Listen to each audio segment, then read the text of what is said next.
So one time my parents had a fight that's memorable to me. Not because it was one of the biggest fights, but because it was the first time I realized that I knew something was funny. I was about 7 years old. Mom and Dad got in a huge fight and my mother slammed out, gone for several hours. My father positioned himself in his wing chair and sat there and waited, got angrier and angrier.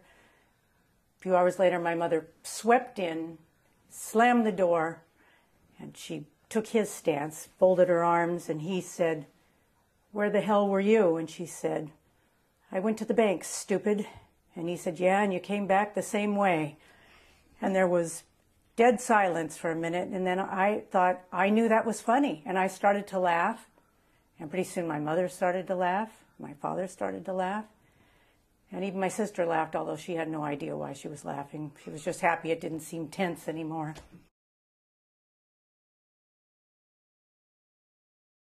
One of the many fun things my father did to my mother was to break into her apartment quite frequently and try and find her diaphragm and nail it to the front door.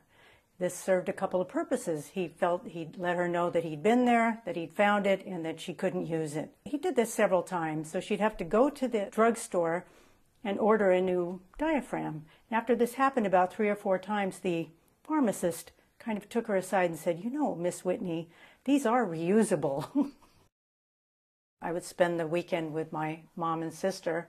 We'd never even see my mom. She'd go off for the weekend, and Chris and I just kind of had to manage for ourselves.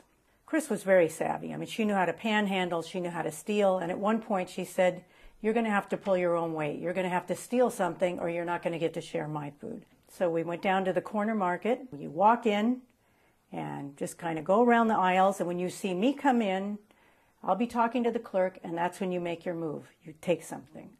Don't leave the store. Saunter around. That looks guilty. Take your time. And then go up and pay for something small, and then walk, and we'll meet you around the corner. So I'm walking around. When I see my sister come in and talk to the clerk, I'm in the frozen food aisle. The first thing I grabbed was a carton of ice cream, a rectangle carton of ice cream, and shoved it in my pants and closed my jacket. And I started to walk around the aisle, and I could feel it numbing my stomach and starting to run down my legs. And I went up to the counter after Chris walked away. She was going to go make her move, and I paid for a pack of gum. And I think I'd waited so long, by the time I waddled out, I was stepping out in chocolate mint footprints. And I met my sister around the corner, and she was going to be mad at me, but she saw me soaked in ice cream, and luckily she had stolen some salami and cheese, and we had something to eat. My career in crime over. This ring is a beautiful gold ring that says Eve and Eddie in rose gold on each corner. And it was my father's ring, and it meant everything to him. It was the proof. This ring was proof that my mother had loved him once. And his whole life was about, trying to chase that dream down and get it back. He sometimes would just hold it, and I would feel his pain. Years later, after he passed away, and I was going through his things with my mom, and I found the ring, and I said, "Mom, is it okay if I take the Eve and Eddie ring?" And she said, "Sure." She says, "Your father always thought I had that made for him." And I said, "What do you mean? You didn't?"